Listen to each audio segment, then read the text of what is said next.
12 from Blue Ball. I will be painting this guy, and I will be painting maybe some blood rivers as well. So I'm going to spend here some time so you can see how to paint, make questions, and this is going to try to be a live show where I can interact with you. So if you have questions that you would like me to cover as well, you are more than welcome to come.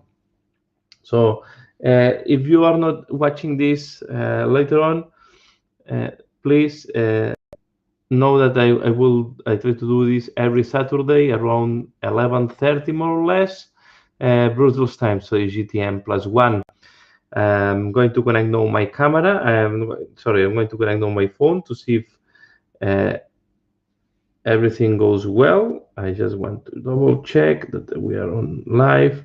Since that this is live, we are here. Okay, I can see. Yeah, Essex, good evening. Thanks a lot for joining. So I hope we can have here a good moment. I'm going to change now to my table camera and we all, yeah, let me see. Here it is. And we go to this one. I hope we can see this nicely. So let me see how the light looks like. I think now it's good. And you can see I'm painting this troll from Blue Bull. It's quite a nice one.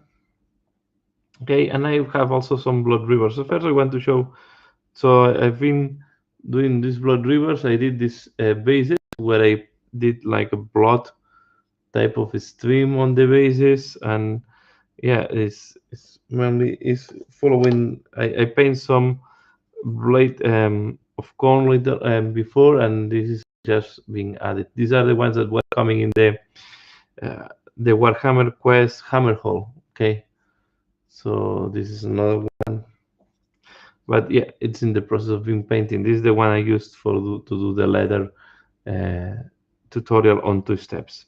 So I'm going to, yeah, on the next days, just as a little bit further, I like to give a little bit update. I'm planning to do a tutorial on this guy. Okay, this is Garak. I think Garak Gulchiwer, I think it's called.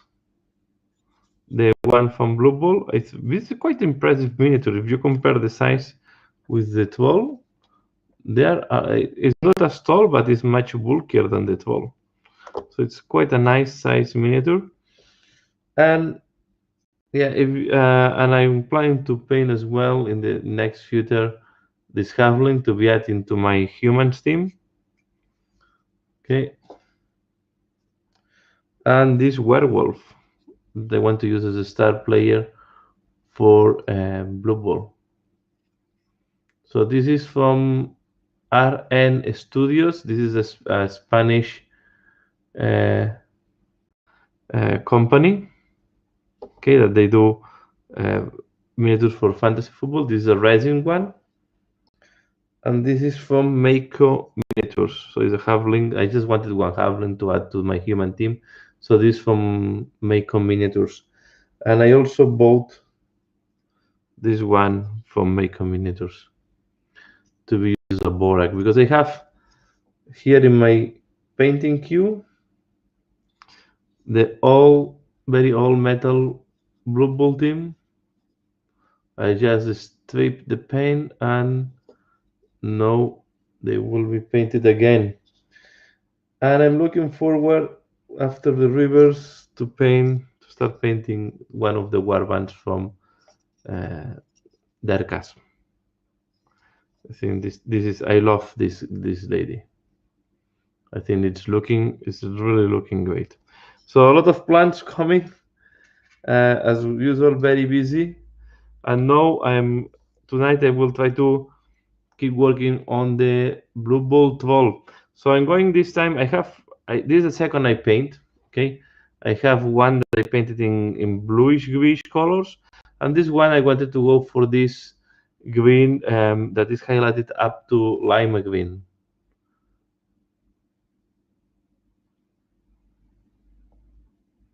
Okay, so yeah, I will try to do the tutorial. Start the tutorial as of tomorrow, maybe. Let me see here. Oh, this is something that have been broken. I realized this is okay. I think I break something from this guy. Okay, I need to check where this is breaking to. But I see, yeah, I see there is this small piece, and I don't know. Ah, I think, yeah, it's not broken, it's unglued. So let's glue this before I lose this part, if you don't mind. So I'm using for plastic glue, normally I'm using this one. Okay, this is a Rebel. So it's, yeah, it's liquid glue for plastics. It's working well, uh, like the workshop one. And I like this way of dispensing. If you put a little bit too much, what I like to do is with a tissue, I remove a little bit the excess. And now I can put it here. Okay, and it's glue it again. Okay, so let me work a little bit on this ball because my son likes to play with the black orcs and I wanted to make a different tool. So what I'm doing, the colors I'm using to do this tool is mainly Warstone Glow.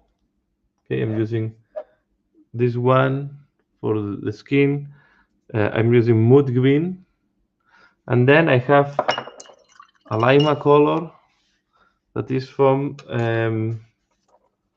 lime green that is from Miniature Paints. This is quite transparent, but it's not a problem in that case. Yeah. So I'm not. Yeah, it's very good. The Rebel glue is very good, and I think it's cheaper than the Games Workshop one, if I'm not wrong. I don't know. It's the one I'm using. So I will just first change my magnifier glasses because I need them to paint.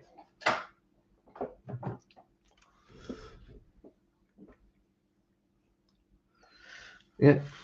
So I see I'm not the only one using Rebel glue. It's nice. So this lima green will give a very extreme highlight that I like it a lot. Is the one I use for the belly and as well on the arm. I think it's very striking, and I want to go for really very uh, lima color. I wanted to go for quite a striking green on this one. So I'm trying to put here. So what I'm doing now, what I have applied is this. What I've applied here, it's a base of Warstone Glow on the skin. Then I did a wash with where I have it with the Biel-Tan green, this one. Okay, so I did a wash with Biel-Tan green, and then I'm highlighting with Mood green. I'm also Warstone Glow and the lime green. Okay, and I try to work by it's a little bit between glazing and layering and mixing. So I like always to work directly, mixing the colors on the surface where I'm applying the highlights, so I can play with the. It's a little bit of blending what I normally do, so I can play with the transitions. And on the skin, you like to have quite some color variation. So you want to really play with the skin tones and play with the different, in that case, with the green tones and give some color variation. So, and you don't need to be perfect. You even can put stains and because the skin is, especially in creatures like that, should not be a smooth skin, right? It should be quite rough with some like stains or marks or something like that. So you can play with that. And then for the scales, because he has the scales at the back, I think I will go for a jade green. So I applied the color. You see, it's almost black. The scales at the back. So I applied this one in Cubic Darkness. So yeah, hi Neil, and yeah, I just finished painting 15 secateurs. Is a killer, very too big batch. Yeah, I like to do the batches and the batches of 5 normally. I've just finished. Now the Blue Ball team is also quite. It's like painting a big squad, right? Because you want to paint them in batch a little bit, the Blue Bull teams, to have coherency and to have the same colors on the team. The point is, yeah, normally I mix batch and individual painting because normally what I do is I paint the first one to the end, to, in my case, on a Blue Bull team, to know exactly how I wanted, what look I wanted, and then yeah, the next ones I start doing between batch painting and individual painting. I do some parts in batch, and then I start individualizing some of the miniatures. But yeah, Blue Ball team normally it's about between 12. It's around 12 miniatures, right? Can be 13, and then yeah, I leave the big guy for the end. In that case, that have to go. I wanted to paint it in the same colors as the black core team. Okay. So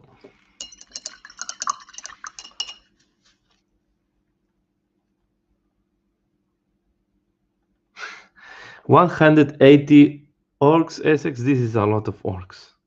Well, this is very similar to my Skaven team.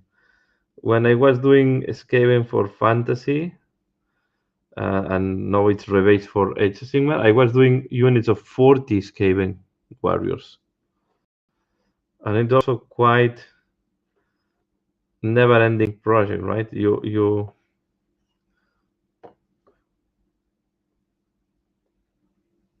and yeah, and I try to do a mixture. So what I was doing is I was dividing in blocks of 5 when you need to do these huge units. So and that way I also, yeah, because on the Skaven the other thing is I try to have a driving color, but on the Skaven I try to be very individualized because from my point of view, Skavens will not be very organized in having uniforms. So I guess they will go the best with what they find on the battlefield and what they really wanted. I don't see Skavens spending a lot of time in doing fashion clothes.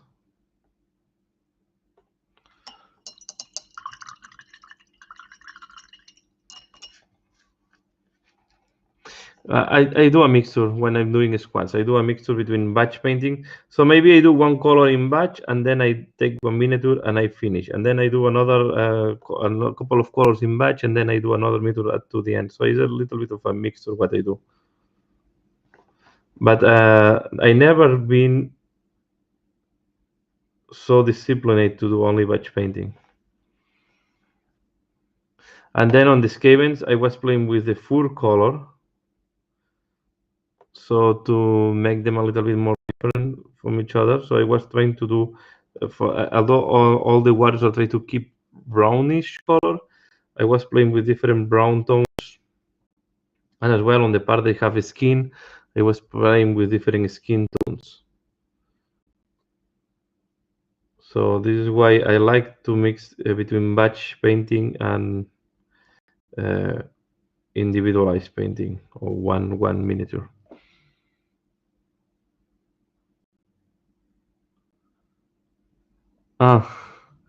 Yeah, I have here the advantage that I have some space. Yeah, well, you have a limited space.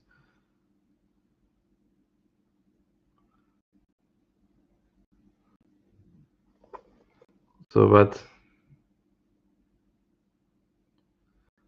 yeah, and the advantage of batch painting is that you can make more. So you have much more coherency on the how all the miniatures look like in a way. or you need to. Yeah. The other thing is that when you're painting an army, it's important to. In my case, I have to watch sometimes the videos to remember exactly which colors I was using on some armies. If I've been a long period without painting that army. Because the other thing happens to me is I never give any army by finish. There is always once that I come back and maybe I add another unit. It's like, for example, the Sisters of Battle. I started painting them in when was the 4th edition. So now I come back to them. Of course, I don't follow exactly the same painting technique because even the paints are not, some of the paints are not even existing anymore because they were from the old Games Workshop lineup. But yeah, I wanted to add some new miniatures, right, to the army. So, and it happens to me a lot. On my Chaos army is the one that have miniatures from most different generations. Because I started in 2nd edition and I keep adding miniatures in each edition of Warhammer. And I think this gives a special look to the armies. Yeah, I agree. The orcs don't need to be. It's like the same for the Skaven. So if they are not fully unified, okay, you don't care too much. So at the end, they will not be that organized.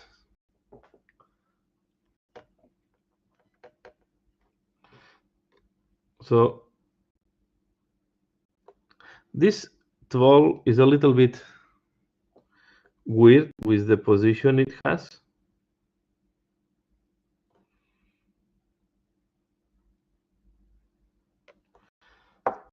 It's not my favorite troll, to be fair.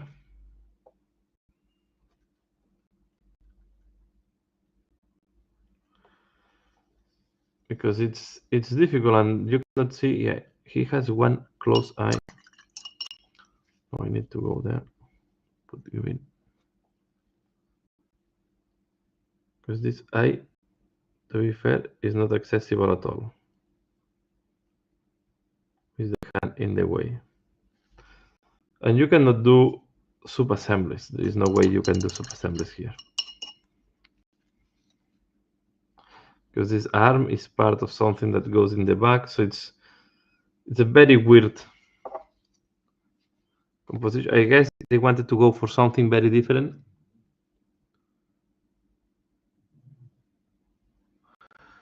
Yeah, I like. Yeah, also in greens you can have very different skin tones, right? You can have some that are more like poisoning green, or like this one, lime green. You can go some that have more a military type of green. You can play with this. And then inside you also have all the different clans that are now they have rules, but in the past you were able to mix different clans inside of the same army. What was giving different personalities.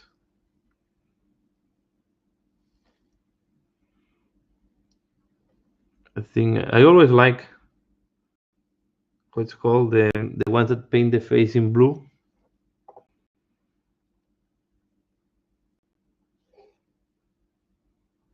And the Bad Moon clan. I guess orcs from 40,000 is what I'm understanding, right?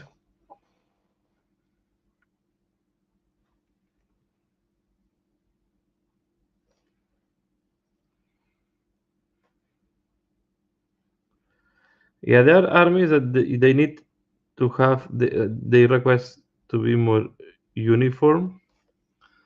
I don't know, in fantasy, Stormcast Eternals, the elves, and there are armies that you can be more loose, right? If you do like as you said, orcs or Skaven.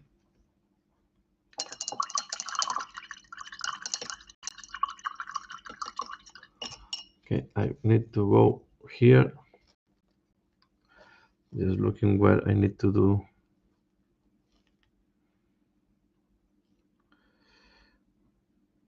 Yeah, so here I cannot show what I'm doing because there is too many things in the way. It's even difficult for me to put the brush there to give a little bit, to break a little bit the uniformity of the skin tone.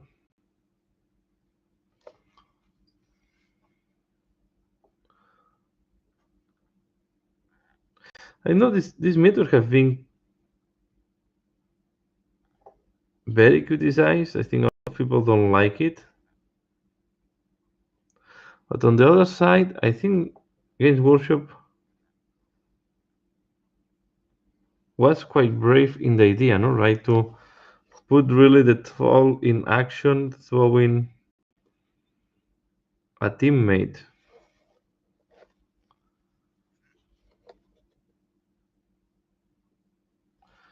But it's quite a risky position and makes the painting a little bit difficult. I can understand some people prefers other trolls than this one. Even the normal river trolls can also be a good alternative to this one. So I was not planning to paint a second one, but as it was coming in the box, I decided at the end I will use it for the black orcs anyway.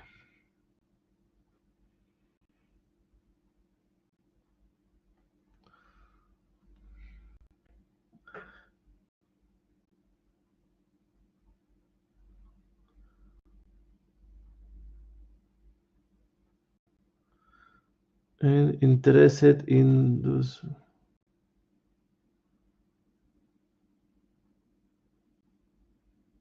Purple skin tone. Yes, can be. Yeah, the purple skin tone is another possibility. The point I have the other one in the bluish grease tone, and I did not want to go in the same direction.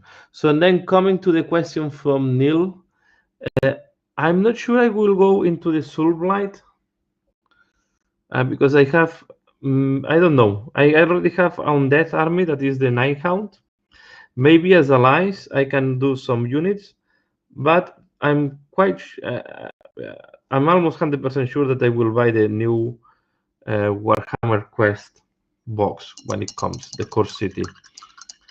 So this is, I think this will be a good starting point if you want to do Soulblight. I think it's going to be a good starting point, this box. So maybe from there I will go, but I don't. It's not in my plans yet to start a Soulblight. I have too many armies, to be fair, and I'm not sure I want to start another army. The only thing is that maybe I can. I like a lot some of the units. I like a lot the Blood Knights. I agree with you. The new Blood Knights, they look amazing. So maybe as a lie for my Nighthound, I also have ghouls. Okay, from I have some meters from the Flesh Eater course. I have the Terror Haste and a unit of ghouls that I was also planning to do them. So I like a lot the Undeath. The problem is I never had time to yeah. There are too many armies, and at the end, I end up doing this the Nighthound because are the ones that were coming in the starter set of Age of Sigmar on the second edition. But maybe I will paint the characters because I think the characters they look great. So I will have for sure I will paint the warband that will come for Warhammer Underworld, the die card. I think this warband is going to be amazing, and I will paint the Warhammer Quest, the Curse City. So this will be a very interesting starting point to have the Soulblight, and I will buy the book So then I will see. If then after that the investment time is not that big, maybe I will do it. But the problem is how much time you have to paint that many miniatures, right? And I don't have. I also want to increase a little bit more my Night Hound. Maybe, yeah, there are possibilities instead of increasing the Night Hound, I use Soul Blights as ally, or I play a Soup of Undeath. I don't know. I prefer to play armies from just one book, but yeah, I need to think about that, but I'm not sure I will go in that direction.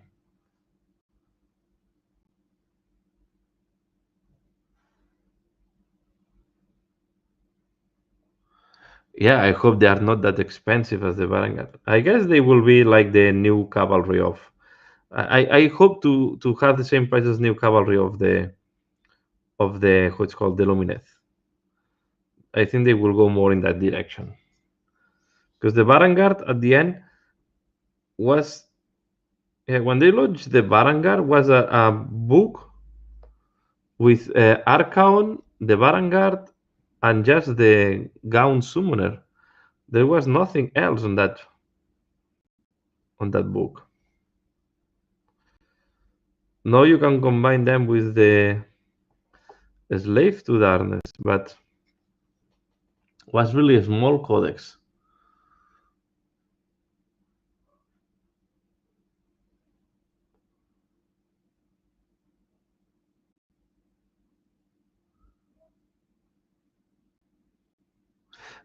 I was playing a lot of This is the other problem we have, right?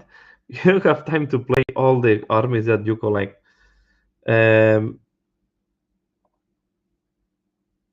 I have not played Age of Sigmar for a long time, especially now that we have the COVID, because the people normally in mid now they play 40,000. So I'm planning to play next weekend a game of 40,000 on Saturday, and I'm planning to play with Harlequins. Let's see. My plan is to play with the Harlequins on the next weekend. I never been a huge fan of the Elder until the Harlequins were released. I find the Harlequins to be really they were a challenge to paint, and I really wanted to do this challenge. And now that they have the army painted, I wanted to use it more. They're pretty nice miniatures, the Harlequins.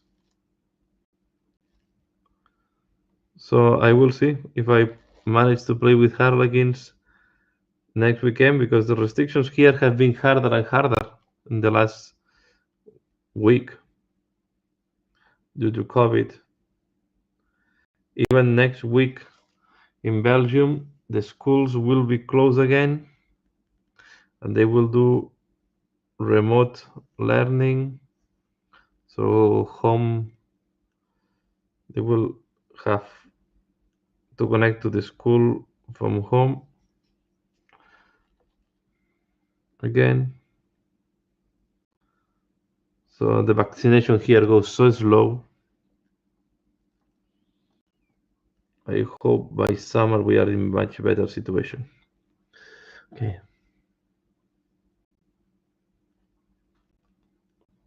I have some armies that I never played, I think. I never played Nighthound. I play my Stormcast Eternals and I play the Skaven on tournaments. I never play the Nighthound.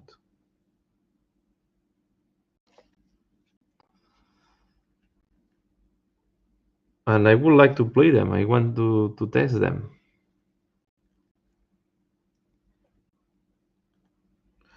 In Age of Sigmar, I played a lot with the Stormcast Eternals. And now in 9th edition, I only played Sisters of Battle so far. So I wanted to change now army to check a different way to play. Although this is the other point. You cannot change the army continuously because then you don't learn to play any of the armies. Especially today when that you have all these stratagems, and for me it's impossible to memorize anymore all the stratagems. So if you want to really play well, you need to repeat the same army sometimes until you understand how it plays. I'm playing no Blue Ball. I'm playing no family Blue Ball. What they call it. We played at home. I play with my wife, and I play with my kids. We did a home league. We are 4 teams, and it's going to be a very fast league. Only 6 matches per team, so it's going to be we do 6 rounds, and there are 2 match each round, right? It's going to be 12 match in total. But we think that we are going. My kids are looking forward that we do a second round, and then he wants to keep all the stats and all the experience we are doing. So we are going to keep the experience for the second league. Well, my wife is not super fan of the hobby, but she wanted to try Blue Ball. Well, she did not want to try Blue Ball. I convinced her to try Blue Ball because it looks more like a board game, right? Although you have miniatures, having the board and all. For her, Warhammer 40,000 is a no-go, and because he does not like games that are lasting that long. And with my kids, I have to look also for games that are easy to play at the beginning, and I think Blue Ball is a good one. And with my older one, I also tried what's called this Warhammer Underworlds. It's also a fast game. I think if you try to convince a person that is not too much into the hobby, the best is to start with games that are not demanding a lot of time. Because if not, because most of the people are not into spending a lot of time in a game.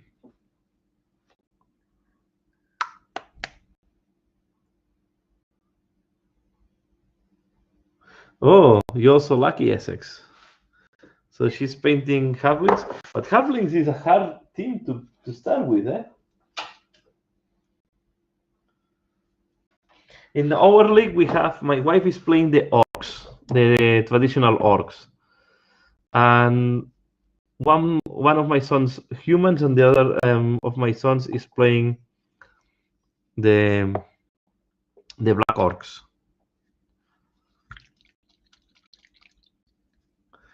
Yeah, 40K is, I think the problem is how long the games are lasting too long, and sometimes this is too much for the people if you're not passionate to the hobby. I think these big games, war games, are mainly for people that is really passionate on the hobby, on the background, and on the strategy aspect of the game. If you don't have this passion, or the person, it's very difficult, right, to convince someone to spend 3-4 hours on a game, because they're very long. So you only play that, and you only commit to much time if you really love all the aspect of the hobby. But if not, it's better to go for a game that is smaller. And although Blue Ball can be quite long, the advantage on Blue Ball is that you can do half time. Okay, you can do one time, and then the day after you can finish the match. This is what we normally do. So we do it in 2 days normally.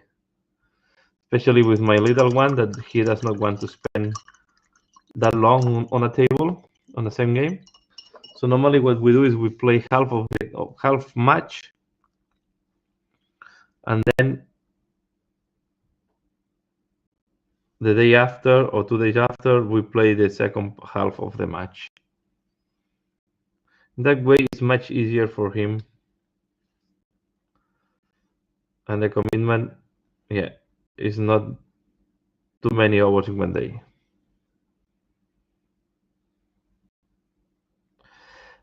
The other game that it can be quite good to introduce new people, and my kids also like it, is Warcry.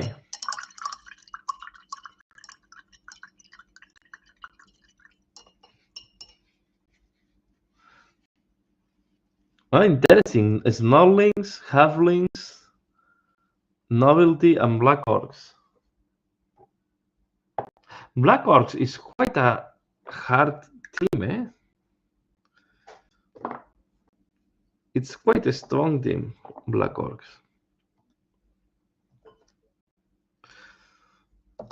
It's not easy because it's with the ability that they can push the opponent players where they want. This is quite tricky. So I find the Black Orcs more interesting when they do like.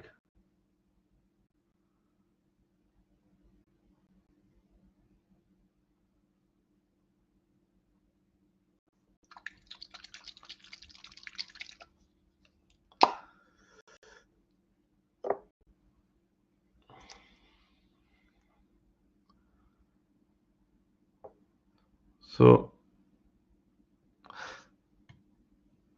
and just one question: do you like, changing topic, contrast paints? Because since you can see that I'm using quite a lot of them when I'm starting to do the base coats. I'm really liking them, but because they give a very interesting pre-shading from my point of view.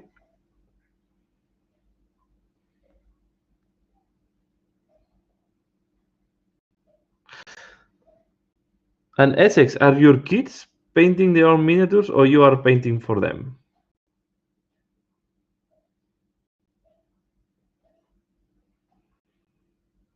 Because I try to teach my kids to paint miniatures. My older one started with some Ninehound, and my little one wanted to try a Stormcast.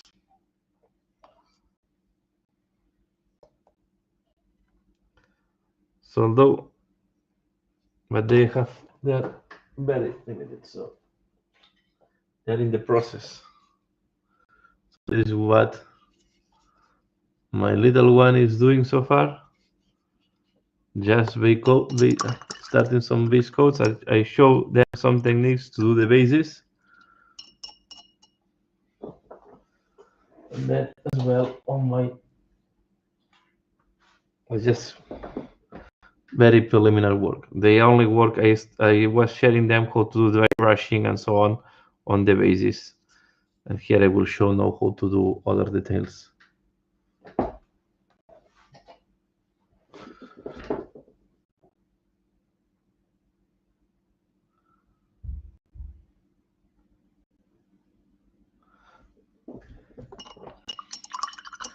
Oh, he's painting a Black Legion. So then it's, I guess you're following the same strategy that I'm follow. So try to, yeah, I don't want them to mess up too much on the Blood Bowl teams, but I bought some miniatures to them so they can mess up.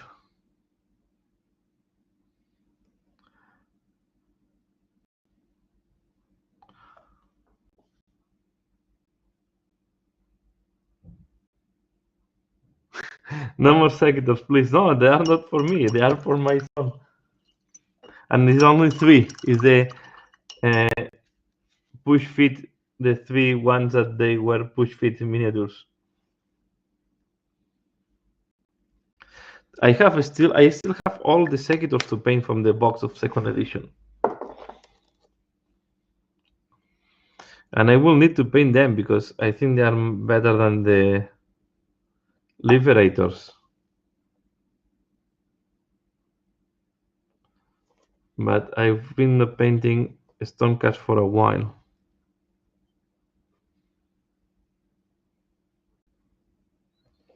Maybe I need to go back to the Stormcast Eternals.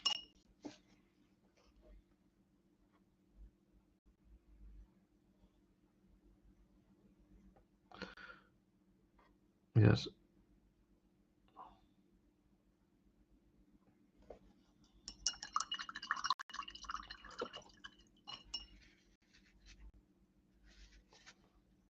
Yeah, rules-wise, I think Sekitors are better. But I was... Yeah. The problem I have with the Stormcast Eternals, and in general, is you get tired of painting them. So you paint a unit, and then I need to change army.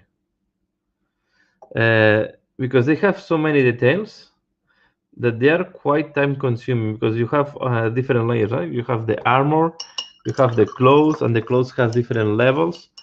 So I was looking at the Sekitors, they have,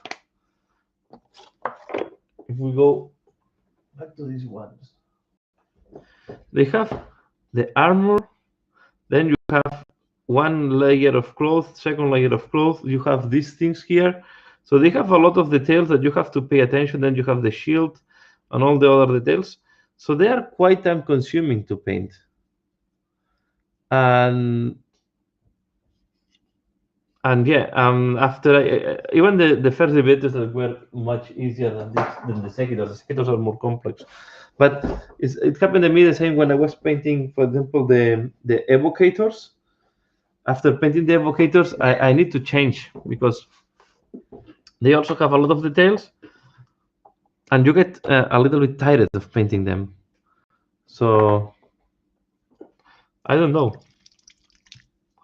Maybe it's I like to keep changing when painting and trying to have variety, and you want to be uniform, right? So you cannot deviate too much and give a lot of individual look to each of them, because at the end you want quite uniformity on this type of armies. So at the end, yeah, I was painting one unit, and then when I paint the first block during Age of Sigmar first edition, that was the Liberators and the Retributors and so on. I was dedicating almost 3 or 4 months was to only paint the Stormcast. And when I finished, I had to stop for a while until I paint another Stormcast. And I still have pending to be painted the ones that go on the back of. I have the Fulminator, I think is the ones. Yeah, the Fulminators I wanted to paint. The ones that they go with the halberd.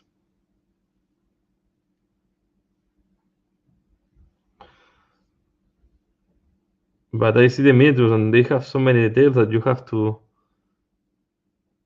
be in the mood to paint them.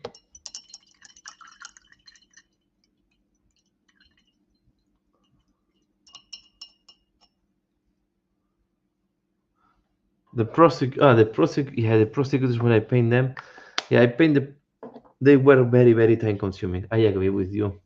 Because I paint the prosecutors and I paint 2 units of 3 prosecutors when I paint them. I paint the ones with hammers and I paint the other ones with javelins. At the end, yeah, and I paint 8 of them because I was at the beginning, I had 4 plus 4. And then I paint as well at the same time what it's called, the guy with the arrow, the special guy with the guy, how it's called, the knight. I forgot the name now. The guy with the arrow, and you spend a lot of time to make all this layering on the wings. So they are quite time consuming, and yeah. and after painting them, you want to paint another thing.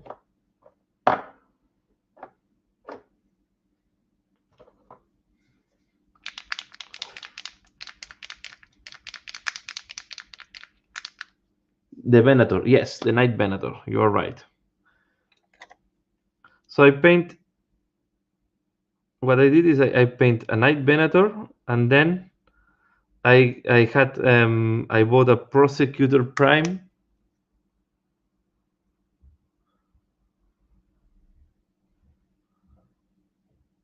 Okay. Hello, Jasper.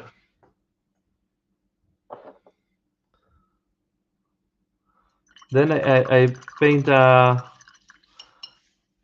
Prosecutor Prime. I convert it into the other Knight, the Knight. So there is the Knight Venator, and then there is the other guy that goes with the Lantern. So I use the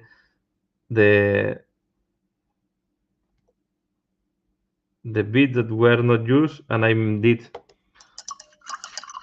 the other guy, the one with the lantern. So, but I painted so many guys with these wings that at the end I was a little bit tired, because I wanted to give this good look of glass looking wings with a lot of color transition, and was quite time consuming. The other one that take me a lot of time was the Star Drake. But the Star Drake, I did not find it, as it is a hero and you wanted to keep it as one of the centerpieces of your army.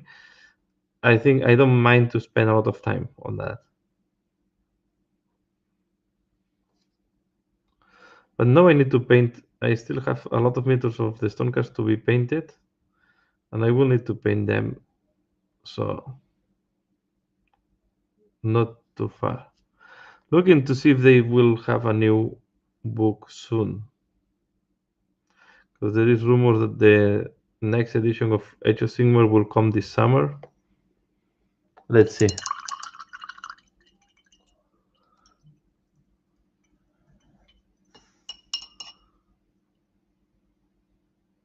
Yeah, this is what I did. Yes, I use the Knight Venator, and then I use the leftovers to convert one Prosecutor Prime into Knight Azeros. I did the same.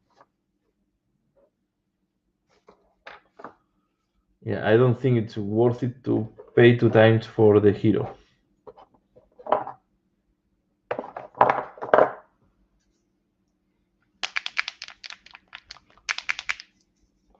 So now I'm going to highlight the scales. And for the scales, to have a different color, I'm using, to have a different, a more bluish green, I will go more for a jade color. So I'm going to use the Cyberic green and the Cabalite green, these two. And with these two, I'm going to highlight the scales, and I will try to make them to differentiate from the rest of the skin, from the skin. So because this color should be more turquoise or more on the jade tone, that should be different from the skin tone that we have, and should give a different look to the scales. I will try also to keep the scales much darker, but I will do more like edge highlighting in that case. And this is going to be quite time consuming. The other way to go very fast on the scales is by dry brushing.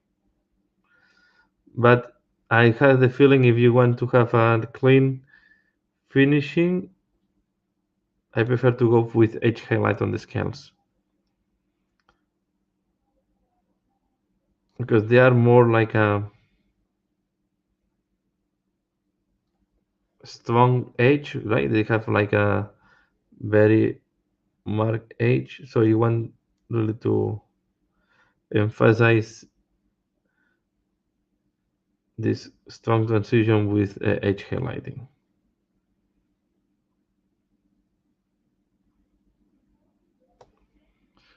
This is how you do that.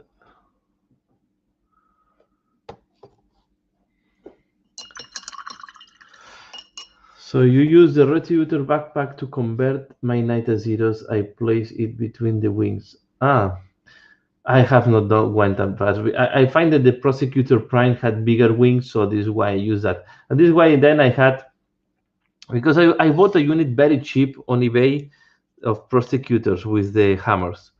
So I just converted one into a zeros, and then I had 2 units of 4 instead of having 2 units of 3.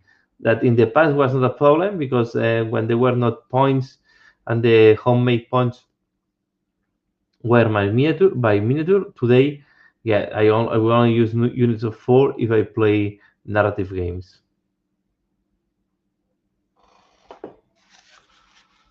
So this one thing that it's a little bit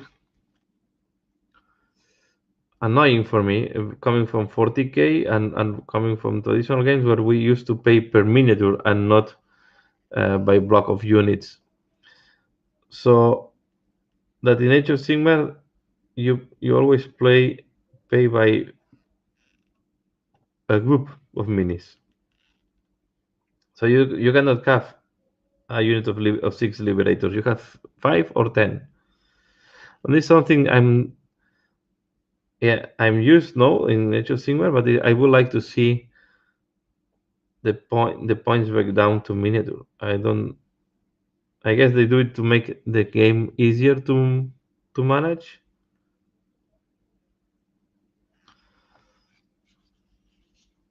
On the other side, it's very fast to make an army on Age of Sigmar, right? Or to count the points because you don't need to count weapons or anything.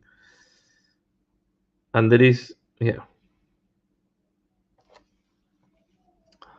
But sometimes I'm missing this granularity on Age of Sigmar, like we have in 40,000.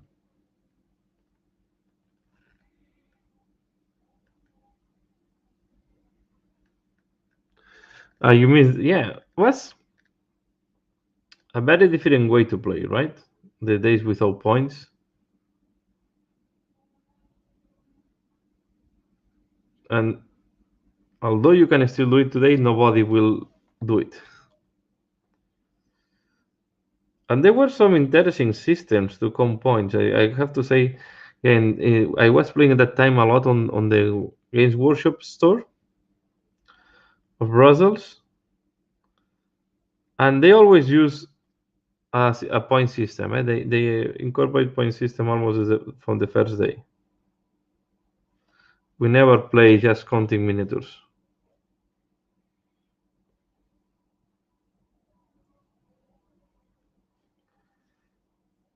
What was quite, yeah, I guess was the biggest step change in Age of Sigmar was the how it's called this the first general handbook that make a step change in Age of Sigmar. So here we go, doing these scales. So normally what I do is I apply first the Cabalite green, and then I do the second highlight with the Cyber green. Then with the Cyber green you don't need to do the whole scale age. You just try to mark where you think it's adding more to emphasize the shape.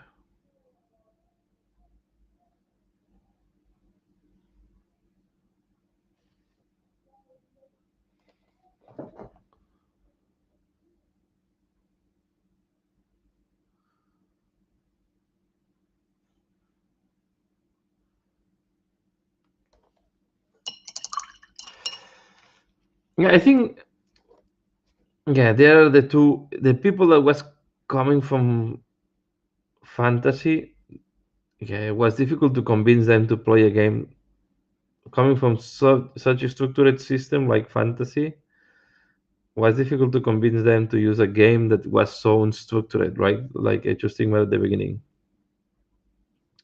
And there is still a lot of people that they only look the games these games as tournament sites. So you need points if you want to go for a more competitive type, more on to be more fair. I think the Stormcast Eternals, they need a really review. I think the points, it's not just the points. The Retributor, I think they cost almost the same. If I'm not wrong, I need to double check because it's been a while. But there was a moment that the Retributors were almost the same cost as a Evocator. Ah, sorry, Neil. Okay, if you have to go, oh, thanks a lot for joining here. And yeah, and looking forward to see you in next shows. So what I was saying again in Age of Sigmar, we have a problem. Some units are costing the same, but if you compare them to,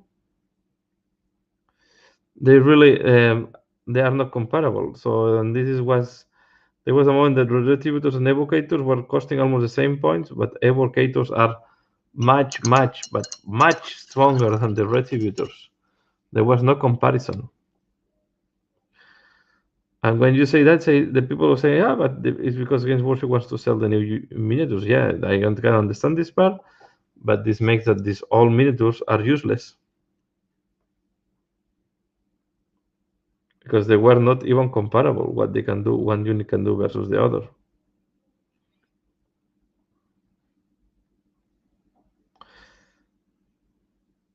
I think the problem in the Chosimas of Stormcast is that they need really a strong review. And the Space Marines had this problem in the past. Now they are too strong, I think, in 40k.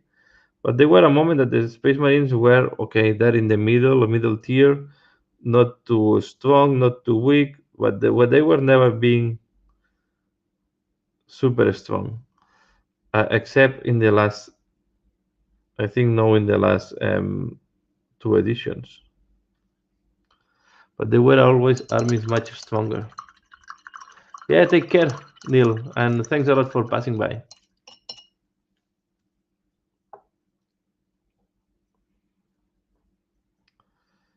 So,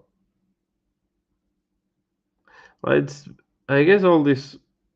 I always think that it's very well, it's impossible to have full balance game with so many possibilities like Age of Sigmar or Warhammer 40,000. We will always have this army or these units that are more stronger or all layers on this on the upper part or on the low part, right? Because they do things that nobody is using or they do things that are amazing.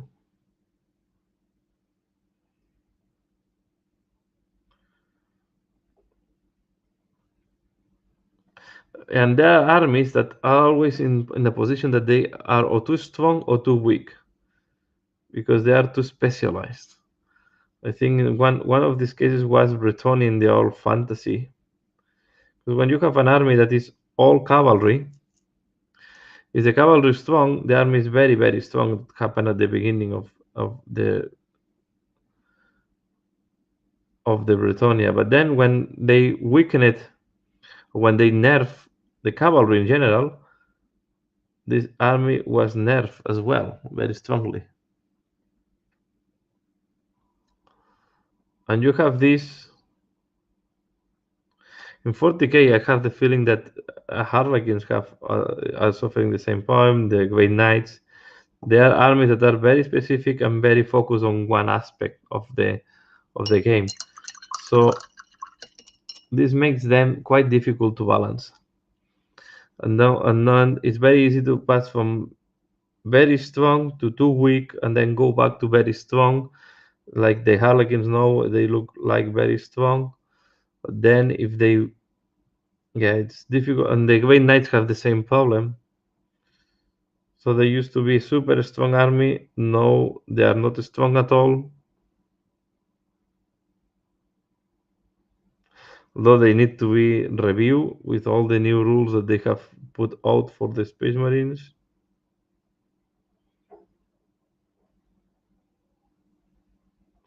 But I have to say, if I have to compare now Warhammer 40,000 8th edition or 9th edition versus the 7th, I think was a good move from Games Workshop, the new edition. I think now the game is more. They win. It has winning two aspects when they change to the 8th edition. I find that it's more balanced, but I also find out that is easier. It's more accessible.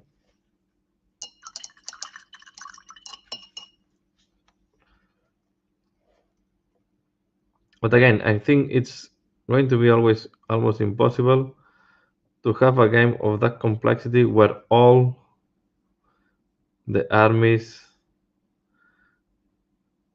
are more or less at the same level. It's going to be almost impossible.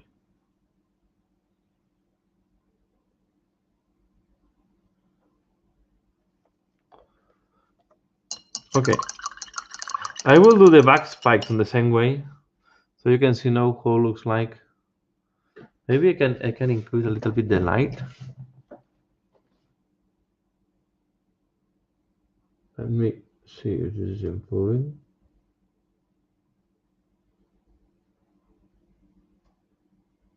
Like that.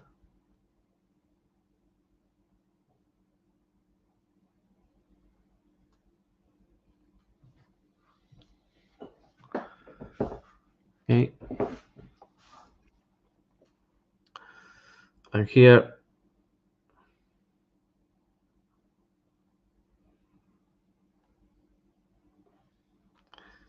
this is quite a nice miniature at the end. It has a lot of small details, this miniature.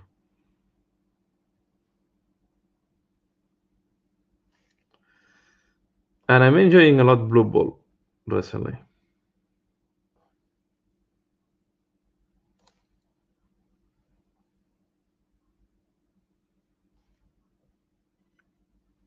This is why I'm painting so much Blue Ball recently as well.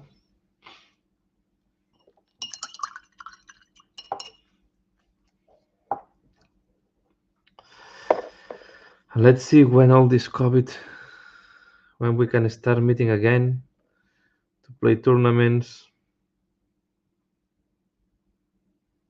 If we can start playing tournaments again, I will look to go to play more Warhammer Underworlds.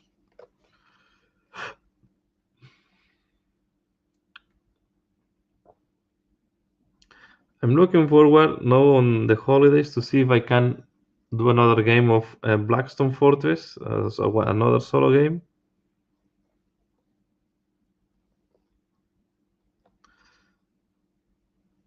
I went to the final expedition.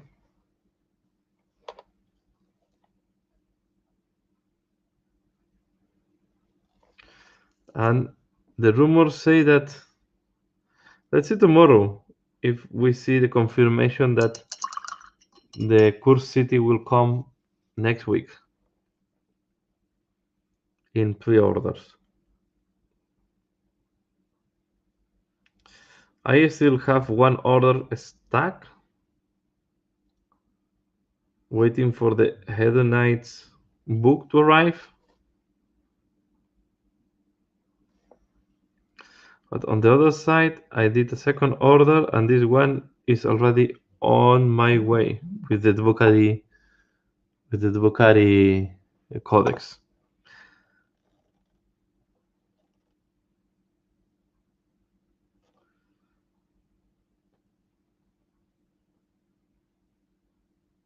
So what do you think on this color for the toll?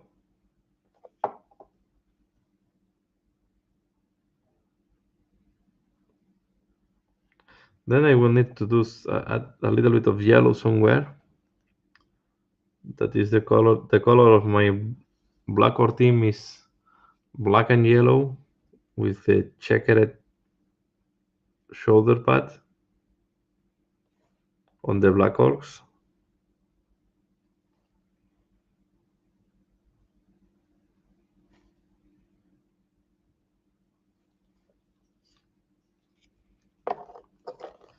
So yeah, here just doing this, all these highlights.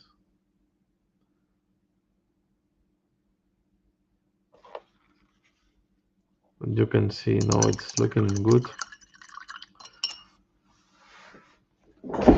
I'm quite happy how this is coming out, but there is a lot of scales here.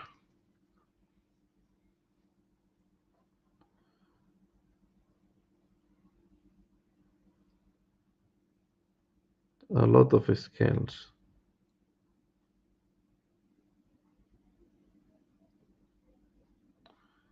Let's put some.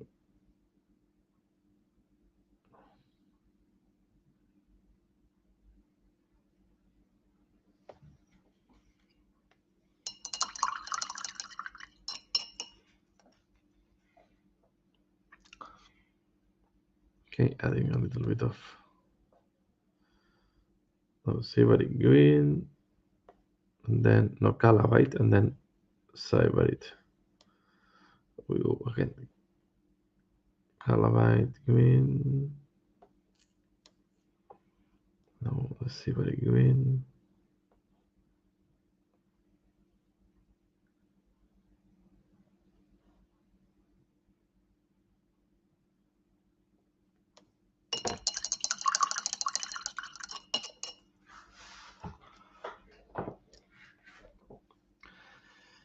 I will just stop this one moment to apply the yellow on the goblin.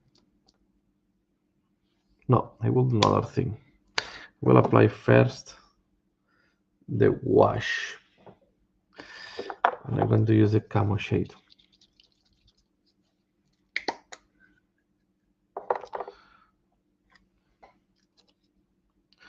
Because I want to, in case so this is one way to do goblin skin, and then I will highlight it. Of course, I don't want it to leave it that pale.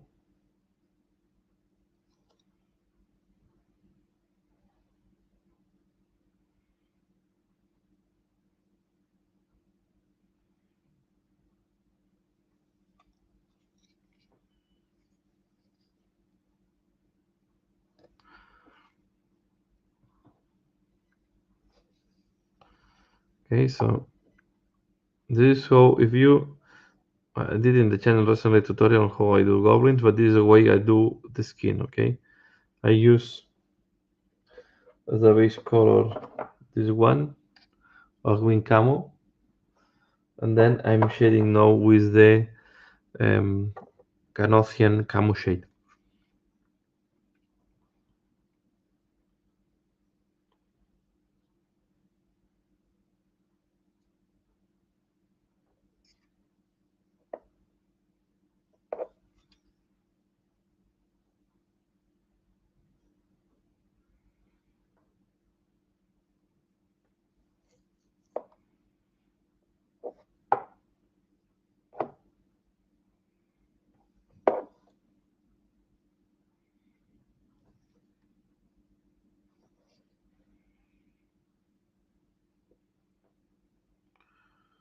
Very nice. And the other part I will put a glove.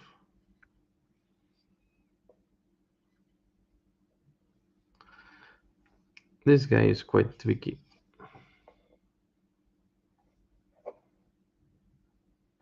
The first time I was painting this guy, the other one I painted, I had a hard time to know how the goblin was posed.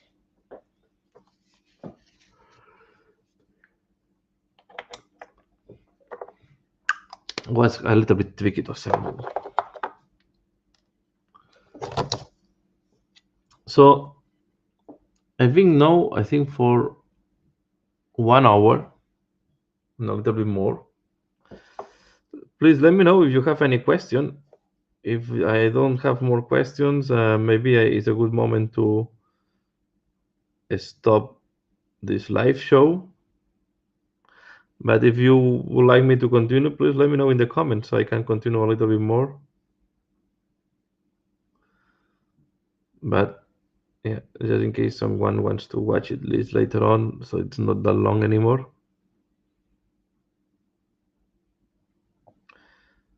So as I said, this is a live that I do to have interaction with you.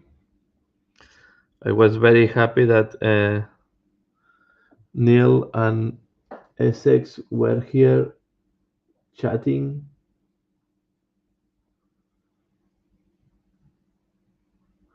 Also Jasper passed by.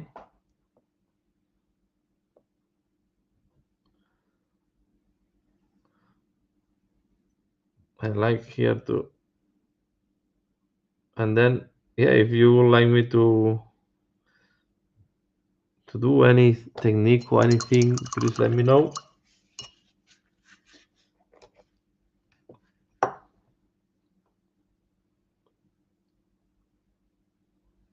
So just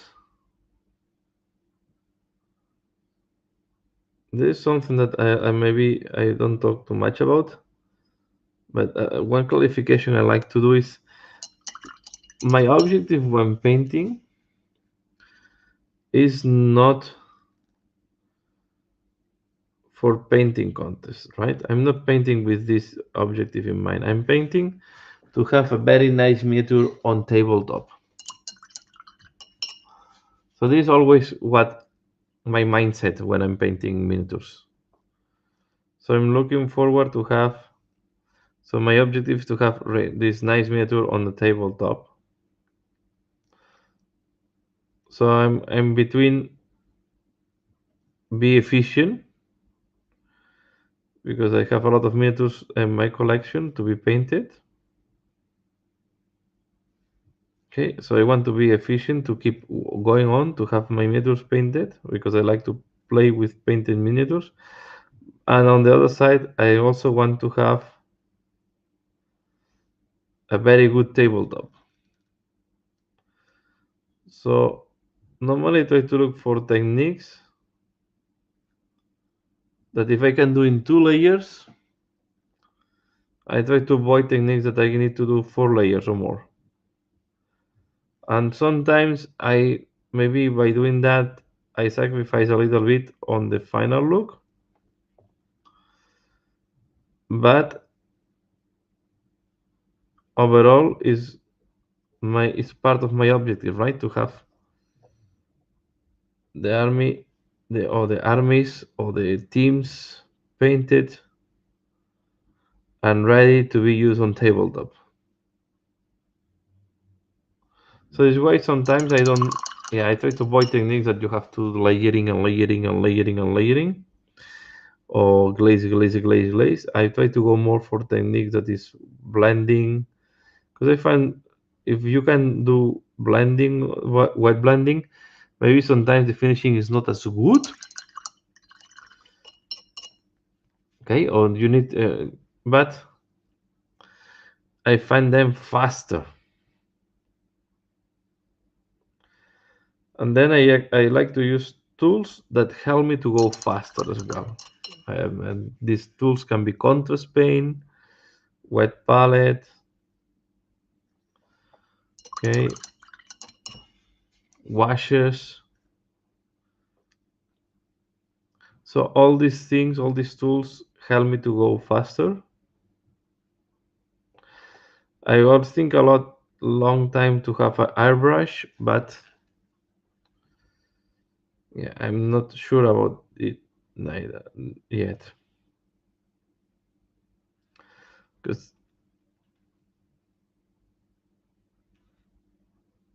I'm quite okay by using my regular brush at this moment. Maybe with airbrush I will go faster.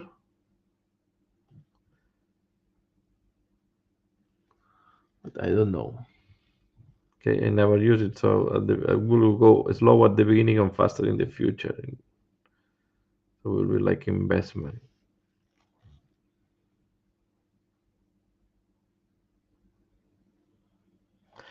But it's another source of expenses. And I think if I can be efficient by painting by brush, should be enough.